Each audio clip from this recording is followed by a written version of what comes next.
अगर महाराज साहब किसी जगह पर नहीं ले जाते, हम लोगों से अगर वो कहते, सब मैं अपने से खुद कहती हूँ कि कुआं में गिरना है तो कुआं में भी गिरूंगी, पर महाराज के साथ रहूंगी। जहाँ हमारे श्रीमंत महाराजा साहब हैं, वहाँ इमरती देवी है। ज्योतिरादित्य सिंधिया के लिए कुएं में कूदने की बात कहने वाली और हमेशा उनके साथ रहने का दावा करने वाली उनकी कट्टर समर्थक रही पूर्व मंत्री इमरती देवी एक बार फिर से विवादों में है। अक्सर अपने बयानों के लिए चर्चित रहने वाली इमरती देवी का अब एक कथित ऑडियो सोशल मीडिया पर तेजी से वायरल हो रहा है, जिसमें वे कांग्रेस उम्मीदवारों को सपोर्ट करने की बात कहती सुनाई दे रही है। लेकिन इमरती देवी ने इस वायरल ऑडियो को झूठा और फर्जी करार दिया है। ऐसे में अब इमरती देवी को लेकर राजनीतिक गलियारों में ये सवाल उठने लगे हैं कि क्या इमरती देवी का बीजेपी से मोह भंग हो गया है? क्या वे फिर से कांग्रेस पार्टी में वापस जा सकती हैं?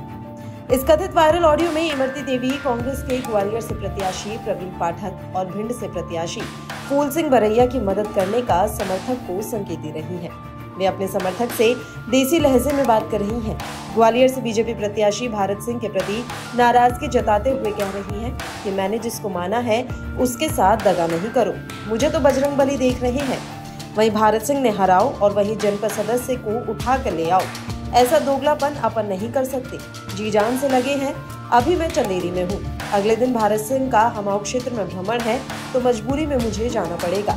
बरैया को समर्थन की बात पर इमरती देवी कह रही है कि भांडेर तो हमारा मायका है, हम मायके वालों की मदद काहे नहीं करेंगे, व्यक्तिगत मदद करेंगे, बराबर करेंगे। समर्थक उनसे आग्रह कर रहा है कि बरैया के लिए हम गुप्त मीटिंग रखकर आपको बुलाएंगे। दरअसल इमरती देवी सिंधिया समर्थक होने के साथ ही कांग्रेस की कद्दावर नेता भी रही हैं। ये इमरती देवी ही थी जब कांग्रेस में सिंधिया के रहने के बाद भी पार्टी को कई सीटों पर लगातार हार मिल रही थी, तो इमरती देवी डबरा सीट से लगातार 2 बार कांग्रेस के टिकट पर विधायक चुनकर आती रही। लेकिन जैसे ही सिंधिया ने कांग्रेस छोड़कर बीजेपी का दामन थामा, तो कई अन्य सिंधिया समर्थकों को बीजेपी में जाने का फायदा मिल गया। वे चुनाव भी जीते और कैबिनेट मंत्री भी बने। लेकिन इमरती देवी के लिए बीजेपी में आना लाभप्रद साबित नहीं हुआ।